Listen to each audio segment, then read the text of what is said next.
ఆయన్ని సమీపించటం, ఆయన సామీప్యంలోని మాధుర్యాన్ని అనుభవించడం అనేది నువ్వు అవగాహన చేసుకుంటే,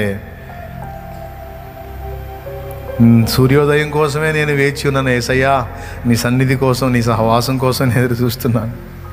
యేసయ్యా రా, నీతో ఉండాలి, నాకు అవకాశం ఇవ్వు, నాకు స్వేచ్ఛ నువ్వు. నేను చెప్తున్నా, ఇప్పటికి పరిచయం చేస్తూ ఉన్నాను చాలా బిజీగా హడావుడిగా, కానీ నా గుండె కొట్టుకుంటానే ఉంటుంది ఎప్పుడు ఆయన సహవాసం కోసం. ఒంటరిగా ఉండాలి, ఆయనతో కూర్చోవాలి, ఆయనతో మాట్లాడుకోవాలని నా గుండె నిరంతరం కొట్టుకుంటానే ఉంటుంది. కానీ ఏం చేద్దాం, బాధ్యతలు పెరిగినాయి, పని విస్తరిస్తూ ఉంది, దేవుని పని జరుగుతుంది. కానీ తప్పే, నా తప్పే. దేవుని పని ఎంత విస్తరిస్తే అంత దగ్గరికి వెళ్ళాలి, నేను ఆయనకి ఎక్కువ సమీపంలోకి వెళ్ళాలి. కానీ కొన్నిసార్లు నాకు ఈ విస్తరణ నేపథ్యంలో ఈ పనులు నన్ను ఆకర్షిస్తున్నాయి. నువ్వు చేయకపోతే ఇంకెవరు, నువ్వు చేయాలా, నువ్వే ఉండాలా, నువ్వే నువ్వే నువ్వే నువ్వే నువ్వే నువ్వే అనే అదొక శోధన నాకు. అది నా మనసుని నేను బ్యాలెన్స్ చేసుకోవాల్సిన శోధన, నా మనసు నన్ను తప్పుడు త్రోవలకు తీసుకెళ్తున్న శోధన నాకు. అది కాదు, నేను కాదు, నా యేసయ్య చేయాలి అన్నీ.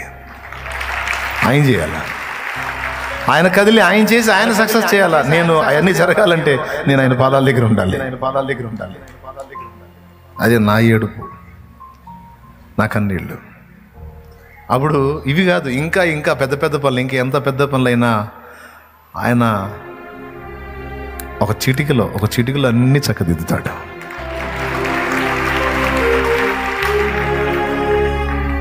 కొంచెం ఏడ్చుకుంటా, నిన్ను సమీపించలేకపోతున్నాను. కాలాలు మారిపోతున్నా, నీకు చేరువ కాలేకున్నా, నా సమీపాన నువ్వు నిలుచున్నా, నిన్ను చేరలేకపోతున్నా. యేసు నీ కోసం వెదికే నా ప్రాణం, నా తండ్రి నీ కోసం ఈ నారాటం.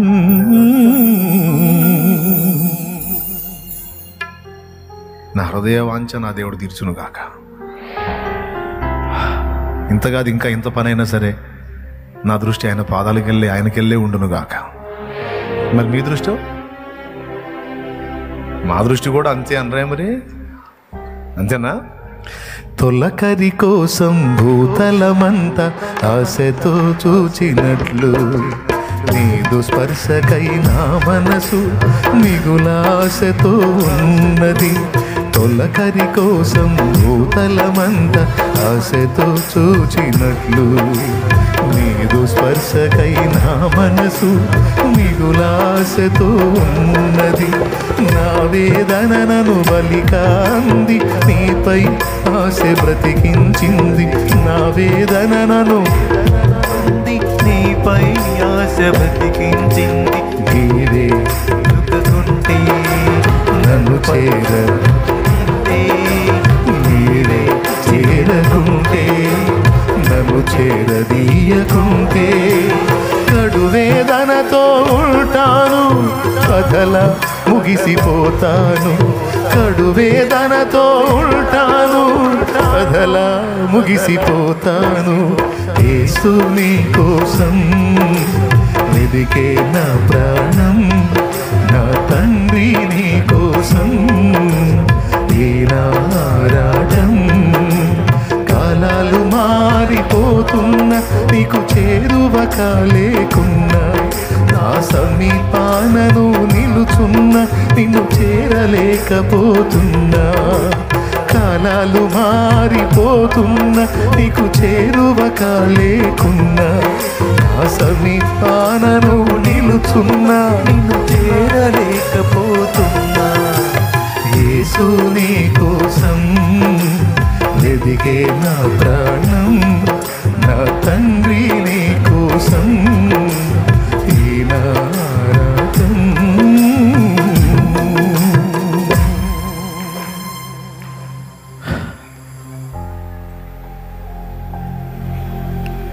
ఇక్కడ ఎంతమంది సమూహం ఉన్నారు అనే క్వాంటిటీ కాదండి లెక్క. ఉన్న వాళ్ళలో నిజంగా దేవుణ్ణి ప్రేమించి దేవునితో కనెక్ట్ అయ్యి దేవుని సన్నిధిని అంతగా పరితపించి ఆశించే క్వాలిటీ కలిగిన వ్యక్తులు ఎంతమంది ఉన్నారన్నదే లెక్క. క్వాంటిటీ ఏముందండి, అంత అన్ని రకాల సరుకు ఉంటుంది. కానీ దేవుణ్ణి నిజంగా ఆయన రుచి చూసి ఆయన ప్రేమించి ఆయన లోకంలో, ఆయన ప్రపంచంలో, ఆయన భక్తిలో, ఆయన తన్మయత్వంలో, ఆయన సహచర్యంలో, సహవాసంలో ఉండేటువంటి క్వాలిటీ, అలాంటి వాళ్ళు కావాలండి నాకు, నా దేవునికి. మీరందరూ నజరేయుడగు యేసు నామములో అట్టివారై ఉందురుగాక. మనమందరము నజరేయుడగు యేసుక్రీస్తు నామములో అట్టివారవై ఉందురుగాక. ఓ దైవజనుడు అలాంటి వాడై ఉంటే వాని వల్ల దేవుని పని ఘనంగా జరుగుతుంది. ఓ దైవ సేవకురాలు అట్టిదై ఉంటే ఆమె వల్ల దేవుని పని ఘనంగా జరుగుతుంది. ఒక విశ్వాసి, ఓ పరిచారకుడు అలాంటి వాళ్ళై ఉంటే వాళ్ళు ఇక ఒంటిగా ఉండరు, అనేక ఆత్మల్ని సాధించగలుగుతారు, క్రీస్తు కొరకు జయించగలుగుతారు. Praise the lord. లాస్ట్ మాట, ఈ హోల్ నైట్ ప్రేయర్కి చివరి మాట. ఇంకెక్కువసేపు చెప్పినాను, మిమ్మల్ని ఇబ్బంది పెట్టను. ప్రేయర్ సమయం ఇస్తాను, మన సారా దేవునితో మాట్లాడుకుంటారు కానీ హ్యాపీగా. మళ్ళీ నా చేతుల కోసం వెతకొద్దు, నేను దొరకాలని ఆశించొద్దు. మీరు కలుసుకోవాలి. ప్రారంభం నుంచి నా తపనదే. మీరు నన్ను కలుసుకోవాలనేది నా ఆశ కాదు, మీరు ఆయన్ని కలుసుకోవాలి. నన్ను కలుసుకుంటే మీకు ఒకవేళ ఏదైనా ఒక మాట ఆదరణ దొరికిద్దేమో, చిన్న ప్రార్థన మీ పక్షంగా జరిగిద్దేమో, కానీ మీరు ఆయన కలుసుకుంటే మీకు తిరుగులేని సమాధానం దొరికింది, తిరుగులేని సమాధానం. మీరు ఆయనతో అనుసంధానం అయితే, ఆయనతో గాఢమైన అనుబంధాన్ని ఏర్పరచుకోగలిగితే నీకు ఇంక ఎదురుండదు. ఆఖరి మాట, మనకు కావలసినవన్నీ మనం దేవుణ్ణి అడుగుతాం, కానీ మనకు అవసరమైన వాటిని మాత్రమే దేవుడిస్తాడు. రాసుకోమ్మా. గనుక మనకు కావలసినవన్నీ మనం దేవుణ్ణి అడుగుతాం, మనకు అవసరమైనవి మాత్రమే దేవుడిస్తాడు. సూపర్ మాట కదా. అంతే ఇవ్వాలా, లేకపోతే మీకు కావాల్సిన ఇవ్వాలా? ఇస్తే పోతాం, పెందలాడిపోతాం. మన ప్రార్థనలకు దేవుడు జవాబులు ఇవ్వటం ఎంత అవసరమో, కొన్ని ప్రార్థనలకు జవాబులు ఇవ్వకపోవటం కూడా అంతే అవసరం. ప్రభువుకి స్తోత్రం. నేను చెప్పింది అర్థమైందా మీకు? కొన్ని ప్రార్థనలకు జవాబులు ఇవ్వటం ఎంత అవసరమో, కొన్ని ప్రార్థనలకు జవాబులు ఇవ్వకపోవటం అంత అవసరం. పొరపాటున జవాబులు ఇవ్వలేదని అనుకోవద్దు. ఇవ్వని ప్రార్థనలకు జవాబులు ఇవ్వనటువంటి విషయాలు ఉంటే వాటిని బట్టి కృతజ్ఞతలు చెప్పాలి. జవాబు ఇచ్చినందుకు స్తోత్రం. సో జవాబు ఇచ్చాడంటే మంచి కోసమే, జవాబు ఇవ్వలేదు అంటే అది కూడా మన మేలుగోరే. హల్లెలూయా. మీరు చెప్పండి, యోసేపు వాళ్ళ అమ్మ స్థానంలో నువ్వు ఉంటే, ఎవరు యాకోబు కొడుకు యోసేపు ఉన్నాడు కదా, వాళ్ళ తల్లి స్థానంలో నువ్వు ఉంటే నువ్వేమని ప్రార్థన చేస్తావు? నా తండ్రి, నా కుమారుడు అన్నదమ్ములతో సమాధానంగా ఉండాలి, అన్నదమ్ములందరూ నా కుమారుణ్ణి మా చిన్న తమ్ముడని ప్రేమించాలి తండ్రి, వాళ్ళ మధ్య ఐక్యత నాయన అని ప్రార్థన చేస్తాం. పొరపాటున ఐక్యత రాలేదు, వాళ్ళు తమ్ముడి మీద అటాక్ చేశారు. అయితే ఏమని ప్రార్థన చేస్తాం తెలుసా?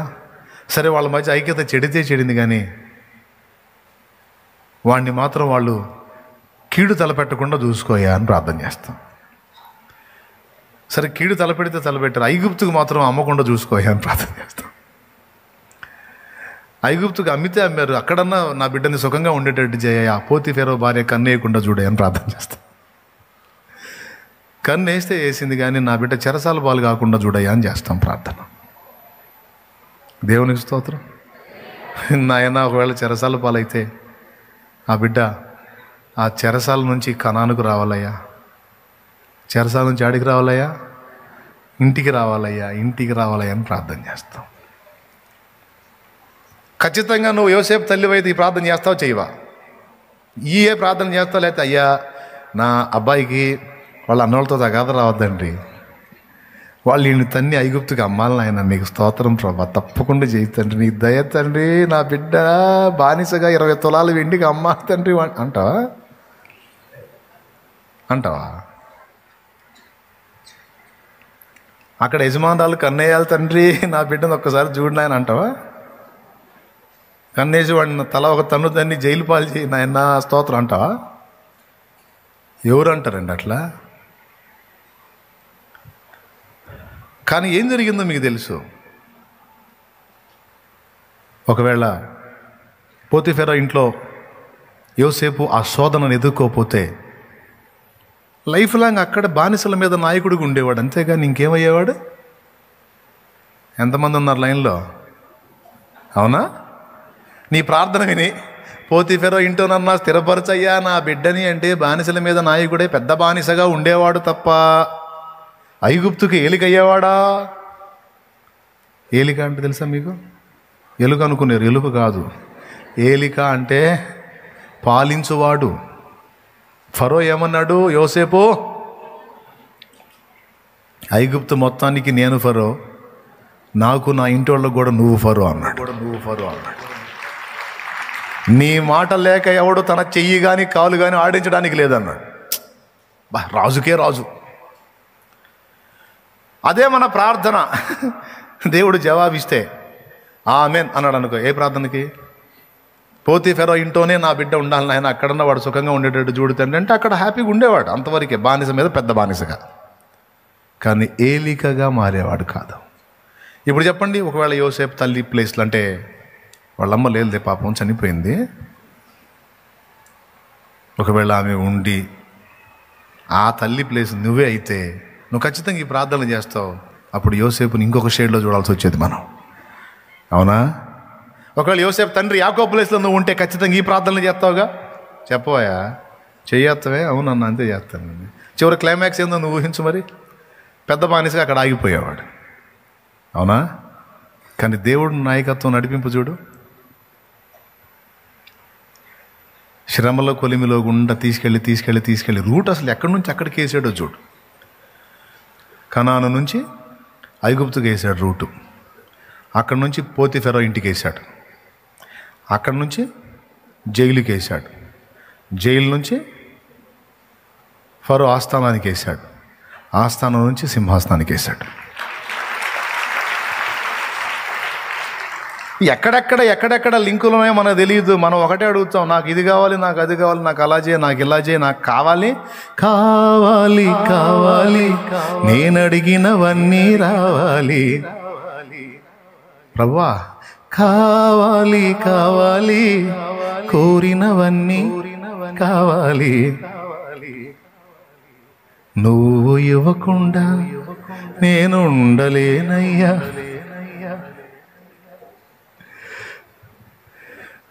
నా మాట విని నువ్వు జవాబు ఇవ్వయ్యా, అండాదండా నువ్వే, నేను అడిగినవన్నీ యేసయ్యా అని అడిగి చేసాం, ప్రార్థన పాడామనుకో, ఆమేన్ అన్నాడు అనుకో, ఎక్కడ మొహం బయలుదో తెలియదు. కాబట్టి ఏం పడాలి?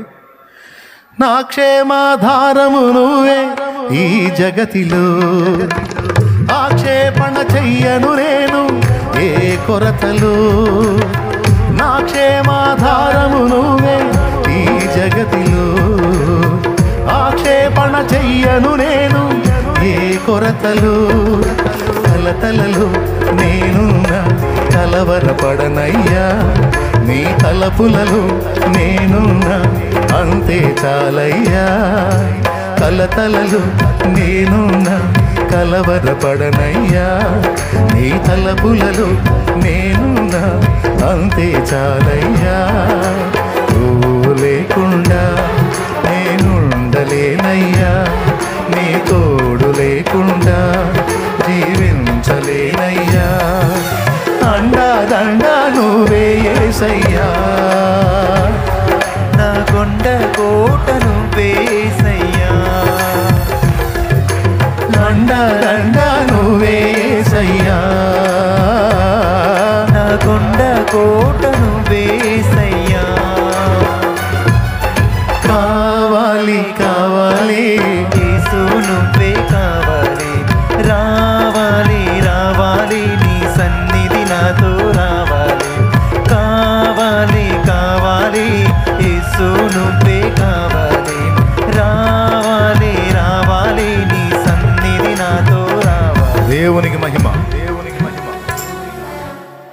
చెప్పండి, జవాబు వచ్చిన ప్రార్థనలకు స్తోత్రం, జవాబు రాని ప్రార్థనలకు ఇంకా డబల్ స్తోత్రం.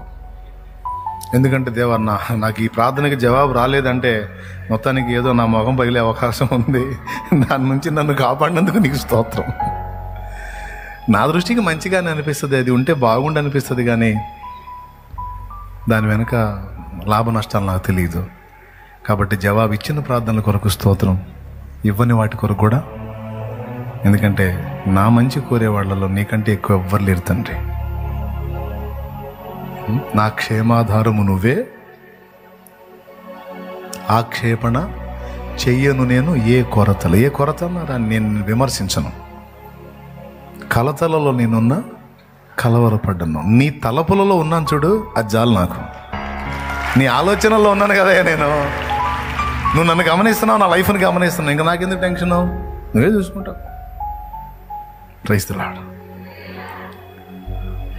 ఎడారైన పుష్పిస్తుంది చల్లని నీ చూపులతో, మండు టెండ మంచవుతుంది నీ దర్శన వేళలలో. ఆశైన శ్వాసైన నీవే యేసయ్యా, నా ఊసైన ధ్యాసైన, నా బ్రతుకున ఓటములెన్నో గెలుపయ్యేగా, నా చీకటి వెలుగుగా మారే నీ దయేగా. ఇక చాలు, ప్రార్థన చేద్దాం, ప్రార్థన చేద్దాం. అదే చేద్దాం, రండి మోకాళ్ళ మీదకి రండి. ఒకవేళ మోకాళ్ళ మీద ఉంటే ఓపిక లేదన్నట్టు పైకి లేచి నిలబడండి. తర్వాత మోకాళ్ళు ఎదురు, కానీ మీ కంఫర్ట్ మీకు ఎలా ఉంటే అలా. ఒకవేళ పాపం కొంతమంది కూర్చొని పట్టుకుపోయి ఉంటే అందుకని పైకి లేచి నిలబడచ్చు, నేనేమనుకోను. లేదన్నా నాకు మోకాళ్ళు బాగానే ఉన్నాయి, నేను వేస్తానంటే మోకాళ్ళు అయ్యి ప్రార్థన చేద్దాం. మరి ఇప్పుడు ఇక నేను ముగిస్తాను. మీకు ప్రార్థనకు టైం ఇచ్చి నాకెళ్ళి ఒక్కసారి చూడండి, ఆ తర్వాత కళ్ళు ముద్రగాలి. మీకు ప్రార్థన టైం ఇచ్చి, ప్రార్థన నడిపింపు కొరకు మిమ్మల్ని అప్పగించి నేను ముగింపులో తీసుకెళ్తా. అంతకుముందు 3 దాకా ప్రార్థన చేయించేవాడు, ఇప్పుడు ఏందో మరి 1:30, 2 ముగిస్తున్నావు అని కొంతమంది ఫీలింగ్స్. అంతకుముందు 10:30 మొదలుపెట్టి ఇప్పుడు 9గా మొదలు పెడుతున్నాం. జస్ట్ టైంను కొంచెం ముందుకు తీసుకొచ్చాం అంతే. గంటలు అయ్యే. స్తోత్రం, హల్లెలూయా. ఓకే రైట్, ప్రార్థన చేద్దామా? ఎప్పుడన్నా మనస్ఫూర్తిగా సిద్ధపడ్డారా, లేకపోతే ప్రార్థన చేయమన్నానని లేచారా?